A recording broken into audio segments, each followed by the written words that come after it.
I've had the opportunity to look at lots and lots of different projects and different initiatives, and I'd categorise them in three ways that they fail. I think there's a continuum there, and on one extreme you have organisations that really struggle to figure out how to get started. They can't get any traction, they don't know where to begin. On the other extreme, you've got those organisations who see hundreds of opportunities, and again they're struggling to get traction because they're spread so thin trying to figure out what to work on. But in the middle is mediocrity, and this is the real killer for change programs and change initiatives, and people do what I call noodling around.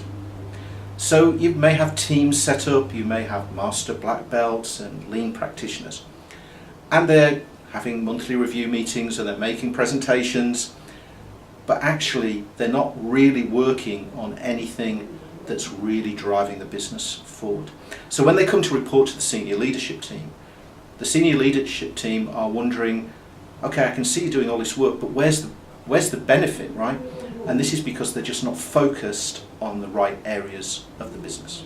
So those are the three parts: people that struggle to really get started, people that are just overwhelmed with what has to be done, and then those guys who are just noodling around, not really driving key issues that are in the business.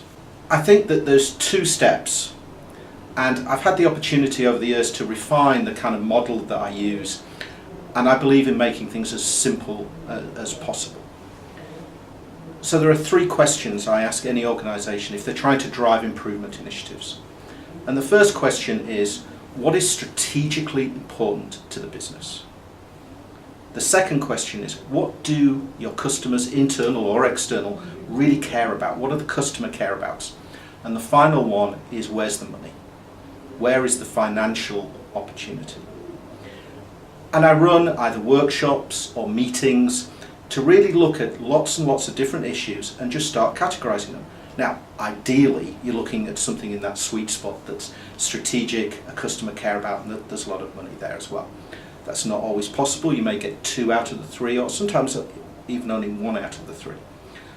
But by taking that approach, you end up with a list of opportunities you can look at, which immediately eliminates one of those problems that we talked about initially of, I don't know where to start, I can't even think of anything. So you've now ended up potentially with a laundry list of areas you might want to improve, which is that problem of, I don't know where to start because I've got hundreds of opportunities.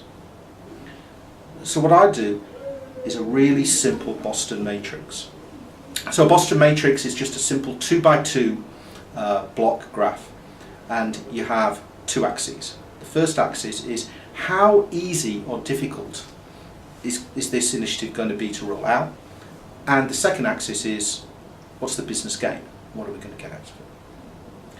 So if I look at that, it's either easy or it's hard to do. So if it's easy, and again I keep it really simple, easy means I can pick up the phone and I can make that happen, or I can call a meeting, or I can call 2 or 3 meetings and I can solve that problem. When I get to the point where I need to set up cross-functional teams, have full-time people working on it, now it's difficult to solve, right? So it's a very simple, very coarse differentiation between the two. Business gain is slightly more subjective, but clearly financial reward is always going to be a good way of recording it. Now what I get is I take all that laundry list of issues from the triangle of strategy, customer care about, and cost, and I put them into one of those 4 squares. Now immediately I can eliminate one of the squares. Anything that is really tough to do and has very low business reward, I'm just car parking that for now, right? It's just not worth me doing at the moment. Things that are easy to do and give a small business reward, I call that the day job, right? I'm talking to local management saying, guys, you can solve this by making a few phone calls, having a couple of meetings, going away and doing something. So just go do it, right? You don't need any corporate support and help. You don't need black belts and Six Sigma experts and lean practitioners.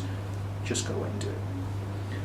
Anything that's easy to do and has a big reward, well, guess what? That's your priority, right? That's where you start. You can make a big difference really quickly by doing that. And you have that final block, which is stuff that's tough to do but has a big reward. And typically this is where I see the Six Sigma guys, corporate help, corporate support to really deliver those kind of projects. So by using that simple matrix, you're able to prioritize what you want people to work on, and also to get some kind of sense, particularly on those issues which are easy to do and not such great impact. You want to churn those, right? You want lots of those working. And if you do that, I think you're identifying key things to work on and helping people to prioritize them. The senior guys, the model of what's strategically important, what the customer cares about and where's the money, always resonates with them, right? They can see that if you're working on things, particularly those in the sweet spot of all three, they can clearly see that that's beneficial to the business. They can see tangible results, and that's always going to work for you. But there's two other sets of stakeholders that I usually identify. There's the kind of people at the grassroots, right, at the coalface. And I think what you have to make sure you do is that at least some of the early initiatives are making improvements that these guys can see. It's kind of like the hygiene factors. You know, it's making their job a little bit easier. They can actually see that there's progress and things happening. And it's not just a talking shop of senior managers. And you can work that reasonably well. The people who can be a real problem are the management in the middle. They can often feel threatened by the change. They've worked like this for the last 20 years. Why do they want to change now? Those are the guys it's really tough to do. And I see two ways to help those. The first one is you're working three of those blocks that we talked about to drive improvements, and you're reporting progress, and you're getting a kind of a feel-good factor. There's lots of things happening. We're not waiting for some big project that's going to take 8 months and then suddenly deliver a month and out. We're working lots of different projects and we're creating a feel-good factor. But the second part is within any organisation, particularly at that middle management level, there are people who are influencers and shapers of opinion. That's not written on the organisation chart. They may not be particularly senior, they may be quite junior, but they carry an opinion which is heard very widely around the organisation. And what you have to do with those guys is figure out what's the hook that's going to get them to change. And I'll give you an example. I was working helping a global organisation roll out lean, and we had a guy in India who was very negative about the whole thing. It's very difficult to get him to implement it in his facility in India. Talked to the guy and found out what the hook is, right? The hook for that guy was he wanted more global exposure.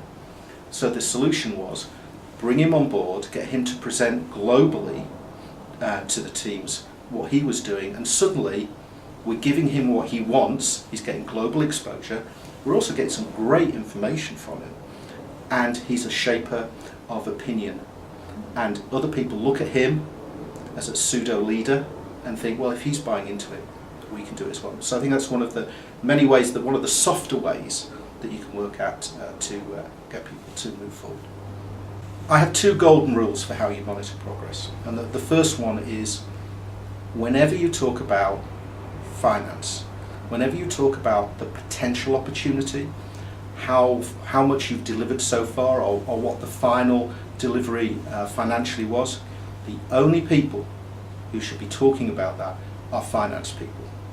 The quickest way to undermine an initiative is to have a quality guy or a continuous improvement guy go to a senior leadership meeting and say, there's a $10 million saving here. Because all that will happen is the chief executive will look at the CFO for confirmation of that number. So just take that out of the equation immediately and make sure that the finance guys are the only ones who report the financial numbers. The second part is around frequency of meetings. People spend a lot of time setting up program management offices, and people have quarterly reviews, monthly meetings. And I'm in favour of those. I think they're absolutely helpful. But my view is this: you need to have weekly action trackers. And the reason for that is, if you have a monthly meeting, realistically over a year, when you might be monitoring lots of different projects over that year, you'll be lucky to get 8 or 10 meetings in a year. if you have weekly meetings, you're going to have the opportunity to review progress roughly 40 times a year. And I like those odds better, that you can be touching projects, understanding what's going on, and to be frank, you're pushing people every week to make progress and to be able to report progress. I think my golden rules are this: what's strategically important for the business? What does the customer care about? And where's the money, as verified by finance? Then figure out what's easy to do, what's tough to do, resource those appropriately.